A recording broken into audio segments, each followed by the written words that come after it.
নমস্কাৰ আজিকালি এটা ভয় লগা সমস্যা হৈছে হাৰ্ট এটাকৰ সমস্যাটো হাৰ্ট এটাকৰ কিছুমান নীৰৱ কাৰণ আছে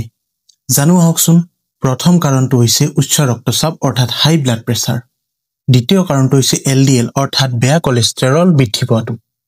তৃতীয় কাৰণটো হৈছে ডায়াবেটিস অৰ্থাৎ হাই ব্লাড সুগাৰ আৰু ইয়াৰ চতুৰ্থটো কাৰণ হৈছে ধূমপান এতিয়া হাৰ্ট এটাকৰ সম্ভাৱনাটো আমি কেনেকৈ হ্ৰাস কৰিব পাৰো তাৰ বিষয়ে জানো আহক খাদ্যৰ তালিকাত ফলমূল সেউজীয়া শাকপাচলি ভাল চৰ্বিযুক্ত খাদ্য ইত্যাদি অন্তৰ্ভুক্ত কৰক